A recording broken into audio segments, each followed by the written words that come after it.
Home maker అంటే చాలామందికి ఏంటంటే ఇంట్లో కూర్చొని వంట వండుకుంటూ సీరియల్స్ చూసేసి టైంపాస్ చేసి బోర్ కొట్టినప్పుడు షాపింగ్కి వెళ్తారు అన్న ఒక ప్రీ కన్సీవ్డ్ నోషన్ చాలామందికి ఉంది. Though it is slowly changing nowadays. ఎందుకంటే వర్కింగ్ విమెన్ కూడా చాలా స్ట్రాంగ్గా హోమ్ మేకర్స్ని సపోర్ట్ చేస్తున్నారు. అండ్ హోమ్ మేకర్స్ కూడా they are voicing out whatever they are doing. అంతకుముందు సాక్రిఫైస్ చేయటమే ఒక పెద్ద అంటే అదొక క్రెడిట్ లాగా తీసుకునేవాళ్ళండి. నేను అంతా నా హెల్త్ని కూడా సాక్రిఫైస్ చేసి ఇంటి కోసమే బతికేస్తున్నాను అని. But that's actually not credit అని నాకు అనిపిస్తూ ఉంటుంది. ఇవాళ నా డే చాలా నార్మల్గా స్టార్ట్ అయిందండి. But then it was really crazy and hectic అనమాట. ఆల్మోస్ట్ 1 month నుంచి గార్డెనర్కి చెప్తున్నాను రోజెస్ తీసుకురమ్మని. అతనికి ఇవాళ కుదిరింది. సో నేను మార్నింగ్ లేచి పూజ చేసుకొని శ్లోకాకి బ్రేక్ఫాస్ట్ చేసి తనని ఎగ్జామ్కి అయితే పంపించేశాను. అండ్ బ్రేక్ఫాస్ట్ తిందాము అనేసరికి ఇతను వచ్చాడు. సరే ఇంకా ఇతనితో ఈ పనంతా చేయించి ఆ ప్లాన్స్ రీపాటింగ్ ఇవన్నీ చూసుకునేసరికి ఆల్మోస్ట్ లైక్ 11 అయిపోయిందండి. 10:30 11 అయింది. అండ్ 11 o'clockకి శ్లోక 11:30కి అట్లా ఇంటికి వచ్చేస్తుంది ఎగ్జామ్స్ అని. సో తనకి లంచ్ అన్నది కొంచెం ఎర్లీగా పెట్టేసి నేనేం చేస్తున్నానంటే 12:30కి అలా లంచ్ చేసేసి ఇంకా తను నెక్స్ట్ ఎగ్జామ్కి ప్రిపేర్ అవ్వేలాగా ప్లాన్ చేసుకుంటున్నాను. అంటే మనం ఒక టైం టేబుల్ పెట్టుకొని వి గో హెడ్. అండ్ మన వ్యూవర్స్ కొందరు అడుగుతున్నారండి, ఎలా శ్లోక స్టడీస్ మీరు ఎలా మేనేజ్ చేస్తారు, ట్యూషన్స్కి వెళ్తుందా అనేసి. లేదండి, శ్లోక ట్యూషన్స్కి వెళ్ళదు. తను ఇప్పుడు 9th class చదువుతుంది. She doesn't go to tuitions. నేను ఇంట్లోనే మేనేజ్ చేస్తానండి. తనకు చిన్నప్పటి నుంచి నేను ఎప్పుడు ట్యూషన్ పెట్టలేదు, నేనే చూసుకునేదాన్ని కోర్స్ ఎట్లా ఉంది అనేసి. అండ్ స్లోలీ ఇప్పుడు అలవాటు చేస్తే తను సెల్ఫ్ స్టడీ అయితే చేసుకుంటుంది. ఎస్, సమ్ టైమ్స్ కొంచెం క్రేజీగా ఉంటుంది తనకి అంతా చదవటం హెల్ప్ లేకపోవటం. బట్ ఇప్పుడున్న టెక్నాలజీకి తనకి ఏదైనా అర్థం కాలేదు అంటే నా దగ్గరకు వస్తుంది. అండ్ నేను ఐ యూస్ టెక్నాలజీ అండి. నేను యూట్యూబ్ చూసి లేదా కొన్ని క్లాసెస్ ఉంటాయి కదా, ఆన్లైన్ క్లాసెస్, వాటిల్లో రెఫర్ చేసి I will give the solution to her. So ఇట్లా ఇద్దరం ప్లాన్ చేసుకొని అయితే నేనైతే చదివిస్తూ ఉంటాను. అండ్ ఇప్పుడు I do not interfere in her studies అండి. She is 9th grade. So నేను కూర్చోపెట్టి చదివించాలి అన్న సెన్స్ లేదు. She knows how much to study. And exams వస్తున్నాయి అంటే ముందు నుంచి ప్రిపరేషన్ అయితే ఉంటుంది. And I superficially guide her. తనకి ఒక ఐడియా ఇవ్వాలి కదా పిల్లలకి, అంతే ఈ సిలబస్లో ఇంత అయిపోవాలి బిఫోర్ ద ఎగ్జామ్ స్టార్ట్స్ అనేసి ఓవరాల్గా ఎలా చదువుకోవాలో నేను గైడ్ చేస్తాను. కానీ ఇప్పుడు ఈ ఇయర్ ఎస్పెషలీ నేను సబ్జెక్ట్ నిటిగ్రిటీస్లో వెళ్ళట్లేదు until it is really tough for her and she is not getting any help from the teacher. అలాంటప్పుడు మాత్రమే నేను కొంచెం చెక్ చేసి ఎక్స్ప్లెయిన్ చేయటం అన్నది జరుగుతుంది. మోస్ట్ ఆఫ్ ద టైం తను కూడా యూట్యూబ్లో చెక్ చేసుకునే చదువుకుంటూ ఉంటుందండి. సో సెల్ఫ్ స్టడీ అన్నది చిన్నప్పటి నుంచి మనం ఇంట్లో చదివించాం కాబట్టి అది పిల్లలకి ఆటోమేటిక్గా వచ్చేస్తుంది. సో ఇట్లా సెల్ఫ్ స్టడీ అయితే చేయిస్తానండి నేను శ్లోకాతో. అండ్ ఇక్కడ మీతో మాట్లాడుతూనే నేను చిక్కుడుగాయలు ఒలిచేసుకున్నాను. చిక్కుడుగాయ వేపుడు చేద్దామనేసి. అండ్ పప్పుచారు పెట్టేస్తున్నానండి. మా ఇంట్లో పప్పుచారు ఎంత కొంచెం పెట్టినా కూడా 2 days వస్తుందండి. అది తినాల్సిందే. నాకు ఫ్రిడ్జ్లో అసలు స్టోర్ చేసుకోవటం అన్నది వెజిటేబుల్ నాకు నచ్చదు. ఏదైనా సరే I want to finish it out. కానీ పప్పుచారు విషయంలో ఐఎమ్ ఆల్వేస్ అ ఫెయిల్యూర్ అండి ఇన్ దాట్ విషయం. ఎందుకంటే ఎంత కొంచెం పెట్టినా కూడా అది కొంచెం మిగులుద్ది. Next day I have to use it. And నాకేమో ఆ స్టేల్ ఫుడ్ తినాలి అంటే ఒకలాంటి ఫోబియా అండి. ఎందుకో నాకు నచ్చదు.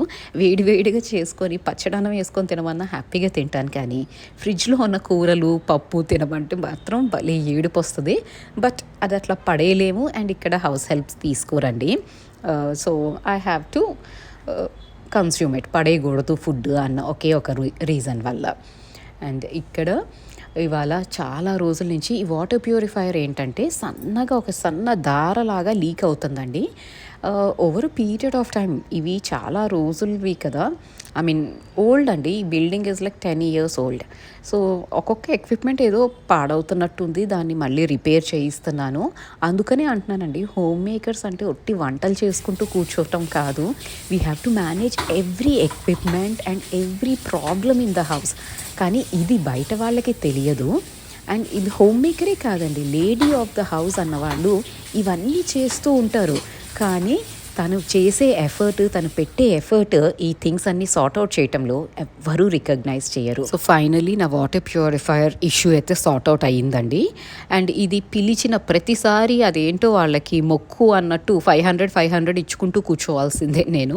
అండ్ కింద కూడా కొంచెం మెస్ అయింది. ఆల్రెడీ ఒకసారి ఇల్లు తుడిచాను, గార్డెనర్ వచ్చి అంతా తొక్కి తొక్కి రచ్చ చేసినప్పుడు. ఇప్పుడు వీళ్ళు వచ్చి మళ్ళీ అదే పని. సో కిచెన్, మళ్ళీ లివింగ్ ఏరియా ఇంకొకసారి. సో ఆల్ టుగెదర్ ఇవాళ 3 times మా ఇంట్లో మాప్ అయితే అయ్యింది. అండ్ ఇవన్నీ చూసుకుంటూ వంట కూడా ఫినిష్ అవ్వాలండి ఆన్ టైం, లేకపోతే అది పెద్ద ప్రాబ్లం అయిపోతుంది. సో ఇవన్నీ చేసుకుంటూ ఉన్నానండి. అండ్ వంట అయిపోయినాక మాత్రం మార్నింగే బట్టలు అయితే మెషిన్లో వేసేసాను, కానీ ఆరేయటానికి కూడా టైం లేదండి ఇవాళ. సో అందరూ వెళ్ళిపోయినాక, ఇల్లు క్లీన్ చేసుకున్నాక, శ్లోకాకి లంచ్ పెట్టేసి అప్పుడు ఈ బట్టలన్నీ ఆరేసుకుంటూ ఉన్నాను. అండ్ వన్ మోర్ థింగ్ అండి, నవరాత్రులు వచ్చేస్తున్నాయి కదా, మీరందరూ ప్రిపరేషన్స్ అయితే ఎలా కానిస్తున్నారో నాకు కామెంట్ చేసి అయితే చెప్పండి. అండ్ ప్రిపరేషన్స్ అంటే ఒక వీడియో చూసానండి మొన్న ఇన్స్టాగ్రామ్లో. అంటే మొన్నటి వరకు నవరాత్రులు అంటే 9 రకాల చీరలు అనే ఒక్కటే ఉండేది జనాలకి. ఇప్పుడు 9 రకాల చీరలు అంట, 9 కలర్స్ శారీస్ అంట, 9 కలర్స్ గాజులంట, అండ్ 9 కలర్స్ సెట్స్, అంటే ఆ స్టోన్స్తో చేసిన ఆర్టిఫిషియల్ సెట్స్. కానీ ఇలాంటి వాటిల్లోకి మాత్రం పడిపోకండి. నవరాత్రి అంటే భక్తితో కూడిన 9 days కదా. ఆ టైంలో కూడా మనం చీరలు కట్టామా, మనం మేకప్ ఆర్టిస్టులను పిలిచామా, శారీ డ్రేపర్స్ని పిలిచామా? ఎందుకండి ఇవన్నీ? ఎవరి కోసం చేస్తున్నామో ఒక్కసారి ఆలోచించండి. Okay, if some YouTuber is creating that content, just see and enjoy. అది మీ ఎంజాయ్మెంట్ కోసమే తప్ప దాన్ని ఇమిటేట్ చేయాలని చూడకండి. ఎందుకంటే చాలా రీల్స్ చూస్తున్నాను నేను. 9 జ్యువెలరీ అంట, 9 బ్యాంగిల్స్ అంట, 9 కలర్స్ శారీస్ అంట. ఏంటండి ఈ పిచ్చి? ఆ అమ్మవారు ఎక్కడున్నారు ఈ గోలలో? శ్రావణ మాసాన్ని ఎలాగూ మనం చీరలు నగలకి మాత్రమే పరిమితం చేసాం. అండ్ ఇప్పుడు నవరాత్రిని కూడా అది ఎఫెక్ట్ చేస్తుంది. చూడండి, ఇది keep a watch on it. Navratri అంటే మనం అమ్మవారి మీద ధ్యాస పెట్టాలి, కానీ ఇవన్నీ ఈజ్ మిస్లీనియస్ అండి. కొంచెం ఆలోచించండి what we are doing and what content are we consuming అని. ఎవరైనా చేస్తే if it is nice, enjoy it. Content creation అంటే ఎంజాయ్ చేయటమే కానీ ప్రతిదీ ఇంప్లిమెంట్ చేసుకోవటం అని కాదండి. సో ఈ మాట చాలామందికి నచ్చకపోవచ్చు, బట్ ఐ ఫెల్ట్ సో నేను షేర్ చేసుకున్నాను. అండ్ ఇంకా లంచ్ చేసేసినాక ఇందాక పిచ్చుక చూసారా అండి, ఆ బాల్కనీ క్లీన్ చేసినాక నేను ఆ చీపురు అక్కడే పెట్టానన్నమాట. ఈవినింగ్ మళ్ళీ కొంచెం ఒక్కసారి క్లీన్ చేసుకుందాము అనేసి. బట్ ఆ పిచ్చుక ఏం చేస్తుందంటే ఆ చీపిరిని చిన్న చిన్నగా తెంపుకొని అది నెస్ట్ కట్టుకోవటానికి, గూడు కట్టుకోవటానికి తీసుకెళ్తుందండి. అండ్ అది పడే పాటలు ఉన్నాయి చూడండి, అసలు ఎంత బాగా అనిపించిందో నాకైతే. ఎంత కష్టపడుతుంది, చిన్న చిన్న ముక్కలు చేసుకొని ఆ చీపిరిని అది తీసుకెళ్తుంది. సో అది ఎలాగో తీసుకెళ్తుంది కదా అనేసి ఇంక నేను ఈవినింగ్ కూడా క్లీన్ ఏం చేయలేదండి, అది అట్లాగే ఉంచాను చీపిరి ఒక సైడ్కి పెట్టి, so that it will come and take it అనేసి. అండ్ ఇక్కడ ఇవాళ ఈ షూ ర్యాక్ దగ్గర నార్మల్గా అయితే ఇట్లా ఉంటుందండి, ఆ టీ కెటల్ అవన్నీ పెట్టి కొంచెం డిఫరెంట్గా ఏమైనా చేద్దాము అనేసి అనుకున్నాను. అండ్ ఇక్కడ ఏంటంటే లాస్ట్ ఇయర్ నాకు ఒక బొకే వచ్చిందండి నా బర్త్డేకి. ఆ బొకే ఏంటంటే ఇట్లా ఒక ఐరన్ ఫ్రేమ్లో ఇచ్చారనమాట. సో ఆ ఫ్రేమ్ అలా ఉంచాను, పడేయలేదు. I felt it might work అని. నేను యాక్చువల్లీ ఏంటి అంటే దీంట్లో మనీ ప్లాంట్ పెట్టి ఈ ఫ్రేమ్ చుట్టూ పాకిద్దాము అనుకున్నాను. కానీ నా బర్త్డే అయినాక అమ్మ వచ్చారు, చాలా థింగ్స్ వేర్ హ్యాపెనింగ్, పండగలు ఇవన్నీ జరుగుతూ ఉన్నాయి. అండ్ అంతలోపల డిసెంబర్లో మా ట్రాన్స్ఫర్ ఆర్డర్స్ వచ్చేసినాయి. సో ఇంకా నేను అసలు ఫుల్ లో మూడ్లో ఉన్నానండి. దీన్ని అట్లాగే పైన అటకెక్కిచ్చేసాను.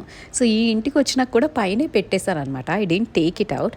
ఇవాళ తీసి దీంట్లో మనీ ప్లాంట్ పెట్టి, ఈ చిన్న పాట్లో మనీ ప్లాంట్ ఉంది కదా, దీన్ని పాకిద్దాము, దీంట్లో పెట్టి ట్రై చేద్దాము ఎట్లా వస్తుందో అనేసి అయితే ఇది పెట్టాను. ఐ హ్యావ్ టు సీ అండి ఎలా వస్తుందో అని. అండ్ ఈ వైట్ పోతోస్ అయితే తీసుకొచ్చాను కదా, ఇది కొంచెం ఛాలెంజింగ్గా ఉందండి. నార్మల్ మనీ ప్లాంట్ పెరిగినట్టు ఎందుకో పెరగట్లేదు, ఇది కొంచెం ఇబ్బందే పెడుతుంది. ఎందుకంటే మరి సన్ లేదనో ఏమో నాకు తెలియదు, కానీ అంత గ్రోత్ లేదు. నార్మల్ మనీ ప్లాంట్ మనం వాటర్లో పెట్టేసినా కూడా పెరిగిపోతుంది కదా, ఇది ఎందుకో మరి సాయిల్లో ప్రాబ్లమో ఏంటో నాకు తెలియదండి. సో అంత గ్రోత్ లేదు. బట్ ఓవరాల్గా అయితే నాకు బాగా అనిపించిందండి ఈ లుక్. మీకు ఎలా అనిపించింది ఇది ఇక్కడ పెట్టినాక నాకు కామెంట్ చేసి చెప్పడం అయితే మర్చిపోకండి.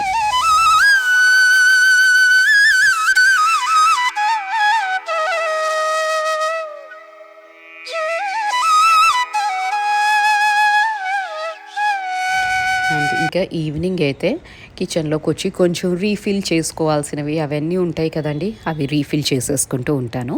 నేను ఏమన్నా రీఫిల్ చేసుకోవాలి అంటే ఇంట్లో ఎవ్వరు నన్ను డిస్టర్బ్ చేయని టైంలోనే చేస్తానండి. ఎందుకంటే ఎవరితో మాట్లాడుతూ పనులు చేశాను అంటే రీఫిల్లింగ్ ప్రాసెస్ ఎస్పెషలీ నేను వంపేయటమో లేదా కింద పడిపోవటమో ఇట్లాంటివి నాకు చాలా కామన్గా జరుగుతాయి అండి. అదేంటో మరి నాకు తెలీదు. అందుకని ఎవ్వరూ నన్ను డిస్టర్బ్ చేయని టైంలో చాలా కాన్సన్ట్రేట్ చేసి ఎస్పెషలీ ఆయిల్ రీఫిల్లింగ్ అండి. ఎందుకంటే ఇది ఎంత కేర్ఫుల్గా ఉన్నా కింద ఏదో ఒకటి పడిపోతూ ఉంటుంది. So I have to concentrate and refill oil అనమాట. సో ఈ ఆయిల్స్ గురించి కూడా అడుగుతున్నారండి. నేను కోల్డ్ ప్రెస్ ఆయిల్స్ యూస్ చేస్తాను. ఏ ఆయిల్ దేనికి యూస్ చేస్తారు అని అడుగుతున్నారండి. అట్లా ఏమీ లేదండి except for mustard oil. Mustard oil అన్నది మాత్రం నేను ఫ్రైస్కి వీటికి అన్నిటికీ యూస్ చేస్తాను. అంటే పూరీలు చేసుకోవటం అయినా మస్టర్డ్ ఆయిల్లో చేస్తాను. ఇప్పుడు మన సౌత్ ఇండియన్ అన్నీ నేను సెసమీ ఆయిల్ యూస్ చేస్తానండి. నువ్వుల నూనె, పీనట్ ఆయిల్ అండ్ కోకోనట్ ఆయిల్లో ఎస్పెషలీ నేను చేసేది ఏంటి అంటే బీట్రూట్ కర్రీ చాలా బాగా వస్తుందండి. అండ్ కొంచెం మనం పైనుంచి కోకోనట్ వేస్తూ ఉంటాం కదా కూరల్లో, అట్లాంటి కూరల్లో మీరు కొంచెం కోకోనట్ ఆయిల్ వేసి చేయండి, భలే ఫ్లేవర్ఫుల్గా అయితే ఉంటుంది. సో ఇవైతే ఆయిల్స్ ఇట్లా అండి. And mustard oil must and షుడ్గా నేను మోస్ట్లీ నాన్ వెజ్ అన్నిట్లో వేస్తాను. అండ్ చోలే కర్రీ, ఇట్లా పనీర్ కర్రీస్ వీటిల్లో వేస్తాను. అండ్ బెండకాయ ఎస్పెషలీ లేడీస్ ఫింగర్ ఓక్రాలో మీరు మస్టర్డ్ ఆయిల్ వేసి చేయండి, చాలా బాగుంటుందండి flavour. That's really surprising. And potato curry కూడా మస్టర్డ్ ఆయిల్లో ట్రై చేయండి. Any masala curry use mustard oil, flavour బాగుంటుంది if you like that fragrance.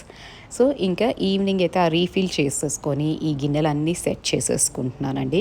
పొద్దున వాష్ చేసినవి ఇంతవరకు సెట్టే అవ్వలేదు. ఎందుకంటే ఇంకా లంచ్ చేసినాక ఐ వాజ్ ఎగ్జాస్టెడ్ లిటరలీ.